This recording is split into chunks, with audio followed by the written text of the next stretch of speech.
Lonjakan kasus COVID-19 memaksa pemerintah menerapkan PPKM darurat 3 hingga 20 Juli. Selama masa ini, mobilitas warga dibatasi termasuk sektor industri. Hanya sektor kritikal dan esensial yang diperbolehkan menerapkan bekerja di kantor. Sementara sektor di luarnya wajib menerapkan bekerja dari rumah 100%. Namun 2 pekan berlangsung, lonjakan kasus COVID-19 tetap tinggi. Bahkan menembus 40.000 kasus. Dengan kondisi ini banyak yang mempertanyakan apakah PPKM darurat akan diperpanjang atau tidak. Hingga kini pemerintah belum memutuskan apakah akan memperpanjang PPKM darurat atau di-stop. Namun Menteri Keuangan Sri Mulyani dalam rapat dengan Badan Anggaran DPR Senin 12 Juli memberikan sinyalemen PPKM darurat akan diperpanjang hingga 6 minggu untuk menekan penyebaran COVID-19. Rencana perpanjangan PPKM darurat tentu akan berdampak pada pertumbuhan ekonomi tahun ini dan memaksa Kementerian Keuangan untuk memfokuskan ulang anggaran negara pada penanganan pandemi. Tahun ini anggaran kita 1.954, kita perkirakan absorpsi atau penyerapannya akan mencapai 1.929, lebih baik dari sisi prosentase dan secara nominal. Tentu ini sangat tergantung pada kesiapan KL. Makanya tadi Pak Said waktu menyampaikan untuk KL yang tidak mampu belanja dan belanjanya kelihatan mengalami kesulitan, apakah dieksekusi atau dialokasikan untuk penanganan COVID. Ini yang kita lakukan dalam refocusing yang waktu itu sudah disampaikan pada sidang kabinet paripurna minggu yang lalu. Melambatnya tingkat konsumsi masyarakat akan menyebabkan tertahannya pemulihan ekonomi. Sementara pertumbuhan ekonomi di kuartal ketiga juga diprediksi akan melambat. Namun juru bicara Menko Kemaritiman dan Investasi Jody Mahardi membantah isu perpanjangan PPKM darurat. Pemerintah sampai saat ini masih pada rencana awal pemberlakuan PPKM darurat 3 hingga 20 Juli. Koordinator PPKM darurat, Menteri Koordinator Bidang Kemaritiman dan Investasi, meminta pemerintah daerah dapat terus mengejar target tersebut. Salah satunya untuk memastikan bahwa PPKM darurat bisa berakhir tanggal 20 Juli 2021 nanti. Keputusan diperpanjang atau tidaknya PPKM darurat harus disikapi masyarakat dengan bijak. Selama kita masih saja abai protokol kesehatan dan penyebaran COVID-19 belum bisa ditekan, bagaimana mungkin kita bisa terbebas dari pandemi?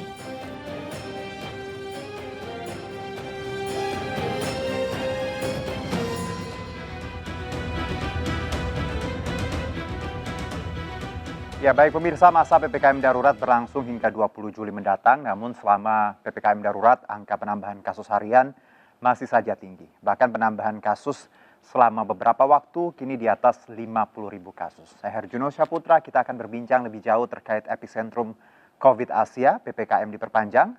Sebelum kami hadirkan ke perbincangan kita untuk malam ini, tadi kita sudah lihat bagaimana paket pembuka terkait rencana dari skenario PPKM darurat yang kabarnya akan diperpanjang. Dan malam ini di Indonesia Bicara saya sudah tersambung dengan dua narasumber untuk segmen awal ini.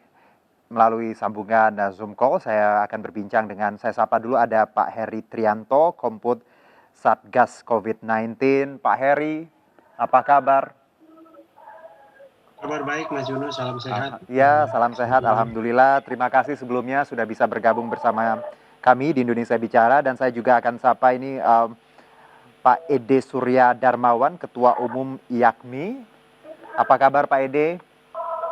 Selamat malam Mas Juno. Ya, alhamdulillah sehat ya. Baik, kita berbincang bertiga malam ini. Kita tahu bahwa ya berita kalau kita cermati memang banyak sekali stressful, depressing gitu ya untuk sebagian orang. Tapi saya ingin membawa obrolan kita malam ini agak optimis, jadi apapun yang kita bahas itu untuk yang tadi menumbuhkan optimisme, karena kita tahu angka memang terus tumbuh, jadi kita akan melihat ini dari sisi bagaimana penanganan sejauh ini. Kalau saya ke Mas Heri dulu, Mas Heri, terkait PPKM, kita tahu ini sudah 1 minggu lebih dan nanti 20 Juli batas akhir seperti itu. Kalau Anda sendiri sebagai Ketua Komput Satgas COVID-19, bagaimana Anda melihat evaluasi PPKM darurat selama sepekan lebih ini? Iya, kita selama ini terus melakukan evaluasi itu hampir tiap hari, bahkan sampai ke level provinsi ya. Oke. Dipimpin juga Pak Luhut gitu, dan kita lihat memang mobilitas yang kita harapkan turun ketika PPKM darurat ini belum sesuai dengan yang diharapkan kayak gitu. Jadi penurunan masih dalam kisaran 20-26% penurunan mobilitas, itu yang pertama. Oke. Jadi memang kemudian ini yang menjadi PR, bagaimana kita menekan vektor penularan ini yang manusia ini untuk tetap bisa tetap berada di rumah, dan kenyataannya memang angka penularan hariannya masih cukup tinggi, bahkan cenderung naik ya Mas Dino, di atas 50.000, dan sebagian orang menyebut kita sebagai epicenter baru karena memang tingkat penularannya paling tinggi. Tetapi yang kedua juga harus kita lihat bagaimana testing ini dilakukan juga semakin agresif. Jadi kalau bulan Juni kita testingnya rata-rata 100.000 gitu kan, bulan Juli ini udah 1,5 kali lipat, 150.000 hingga 200.000. Jadi memang ada dua, kasusnya memang secara real meningkat. Nah, kemudian memang ini salah satunya disebabkan oleh testing yang naik. Sebenarnya ini bagus untuk mitigasi risiko ya terhadap penularan, sehingga orang yang tertular bisa kita lokalisir gitu, tidak bepergian dan lain-lain, dilakukan karantina dan seterusnya. Ya, jadi memang angka tinggi, tapi tadi disertai dengan tracing dan testing yang juga cukup tinggi, 2 kali lipat tadi Anda sebutkan, dan ini sebenarnya ada kabar ya baiknya di balik tadi memang angka yang memang tinggi seperti itu. Nah, lalu saya ke Pak Ede. Pak, terkait dengan PPKM darurat ini, Anda melihatnya selama 1 minggu lebih ini, apakah cukup efektif atau seperti apa, Pak? Baik, terima kasih. Kalau berbicara efektivitas PPKM, itu kan pertama tentu kita berharap ada aktivitas-aktivitas yang meningkat, satu untuk menekan mobilitas, yang kedua terjadi proses pengereman sehingga penularan itu tidak terjadi. Yang ketiga, proses deteksi atau testing itu meningkat. Nah, kemudian penemuan kasusnya yang positivity rate-nya itu atau kasus positif kemudian drastis menurun. Nah, apa yang kita temui adalah yang pertama barangkali dari segi mobilitas sudah menjadi penurunan, hanya saja ternyata proses penularan itu terus terjadi. Nah, buktinya adalah positivity rate-nya kita masih 40% dan kemarin menembus di angka 54.000 positif sekian. Betul. Nah, itu artinya kalau tidak efektif sesuai tujuan belum ketemu kan, kira-kira begitu. Nah, kalau bicara, saya kembali ke Mas Heri. Kalau bicara terkait kendala PPKM darurat ini juga banyak dikeluhkan masyarakat di awal, bagaimana mobilitas tadi yang memang dibatasi untuk beberapa sektor. Namun esensial dan kritikal, maksud saya esensial di luar kritikal ya, yang ini yang masih diperbolehkan. Tapi sempat ada ketidakcocokan di lapangan dan juga dengan gagasan yang di awal disebutkan bahwa boleh sebenarnya beraktivitas asal mendapatkan surat jalan seperti itu SPTRP. Anda melihat problem dari PPKM darurat itu sendiri, apa yang paling dirasa 1 minggu lebih ini yang menjadi kendala? Apakah tadi mobilitas yang memang dibatasi, yang banyak pro dan kontra, atau ada hal lain? Mas Heri. Ya, memang sebagian masyarakat itu bisa mengerti bahwa tujuan dari PPKM darurat ini adalah mencegah mobilitas. Tetapi pada saat yang sama memang ada kelompok masyarakat yang memang dia harus bepergian gitu, atau tetap memaksakan untuk bepergian karena berbagai alasan. Nah, ini yang kemudian kita usahakan agar mereka itu cukup bisa mengerti, dan kalau sebagian karena alasannya ekonomi memang cukup berat ya. Kalau pekerja harian mereka nggak ada pilihan selain untuk tetap bekerja. Tetapi memang kita menuntut kerjasama dari semua pihak, dari pemberi kerja di sektor informal sekalipun, untuk kemudian kita sama-sama berkorban. Nah, tadi Pak Ede menyatakan bahwa penurunan aktivitas ini sudah bisa dilakukan, dan kita punya harapan karena vektornya adalah manusia. Nanti ketika aktivitas menurun, pasti nanti akan laju penularan itu akan bisa turun atau minimal landai lah. Apalagi sekarang penularan varian Delta ini sangat tinggi kecepatannya. Jadi kita seperti berburu dengan waktu. Nah, bagaimana kemudian problem-problem ekonomi yang tidak bisa dihindari ini sehingga orang tetap bepergian? Sebenarnya pemerintah sudah menyiapkan bantuan sosial untuk mereka ya, untuk masyarakat miskin yang terdampak gitu. Tidak ada satupun masyarakat yang tidak terdampak dengan PPKM darurat ini. Nah, kalau yang skalanya sudah tinggi, memang diberikan bantuan sosial. Tetapi kalau masih bisa bertahan ya, kami menyebutnya ini sebagai bagian pengorbanan kita bersama-sama agar tujuan kita menanggulangi pandemi ini juga membawa hasil. Karena kita juga tidak bisa terus-menerus dengan kenaikan kasus yang terus tinggi ini ketika fasilitas kesehatan kita juga sudah sangat kewalahan.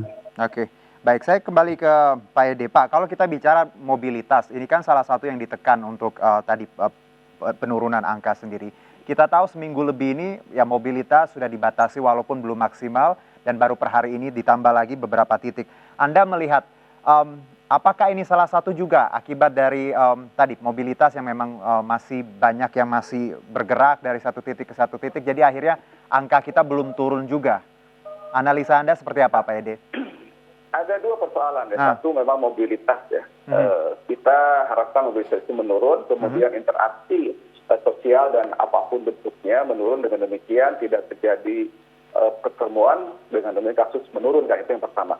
Tapi di sisi lain yang harus diwaspadai adalah sebenarnya ini kita khawatirkan virus itu sudah begitu banyak menginfeksi masyarakat kita, gitu ya. Tetapi deteksinya belum dapat. Nah, dengan deteksi ditingkatkan, kita sudah mulai menemukan masalahnya gitu ya. Sehingga sebenarnya angka deteksi ini tadi Pak Heri sudah mengatakan ditingkatkan 2 kali.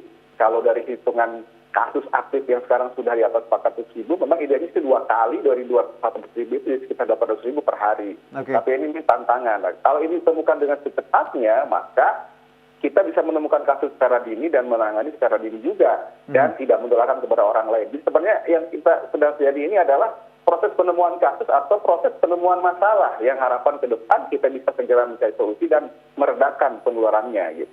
Oke, jadi penemuan kasus tadi berarti kaitannya dengan tracing dan testing ya? Betul. Oke, lalu saya ke Mas Heri lagi, Mas. Bicara tadi kan sebenarnya testing dan tracing sudah ditingkatkan ya, lebih 2 kali lipat dari bulan-bulan yang lalu. Apa yang menjadi kendala lagi untuk kita sendiri agar angka ini bukannya terus naik, tapi at least turun walaupun pelan-pelan seperti itu. Tapi yang kita dapati bahwa semakin hari, bahkan kemarin 54.000 dan ada skenario bahwa kita menyiapkan untuk, tadi saya baca juga di online, 100.000, tapi itu bukan harapan kita. Mas Heri. Iya. Benar, memang testing tadi yang tinggi sebenarnya ini akan sangat bagus ya buat data kita, buat intelijen kita untuk kemudian melokalisir kasus tidak meluas. Itu satu penting.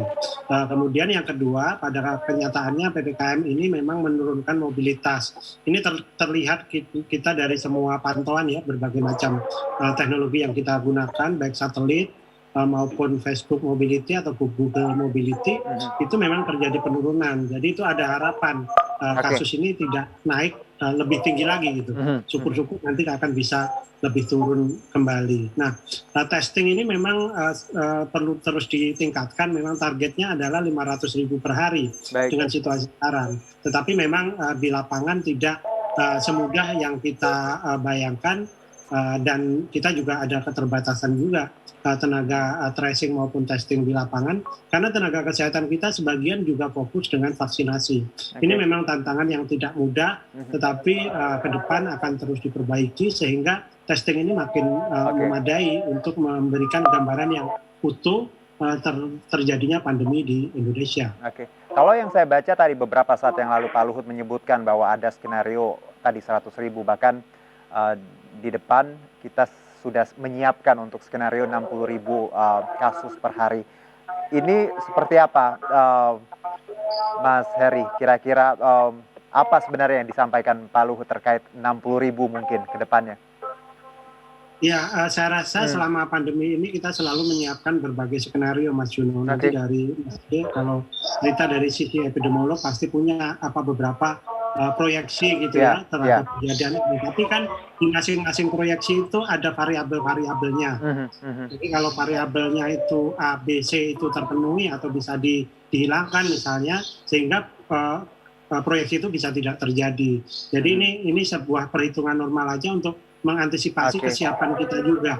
Karena dengan 400.000 kasus aktif sekarang, kita bisa bayangkan berapa ratus ribu orang yang sekarang ada di rumah sakit. Ada 100 ribuan lebih. Sementara kapasitas tempat tidur seluruh rumah sakit di Indonesia itu ada hanya 400.000. Yang 100.000 sudah dipakai untuk COVID. Nah tentu saja ini akan menjadi sebuah perhitungan atau simulasi yang kita buat sedemikian rupa sambil kemudian kita berpacu dengan waktu untuk menekan kasus lagi, sehingga kasus aktif berkurang, orang yang harus dirawat di rumah sakit juga terus berkurang. Oke, Mas Heri dan Pak Ede, kita jeda dulu ya, nanti kita sambung di segmen selanjutnya. Tetap bersama kami di Indonesia Bicara.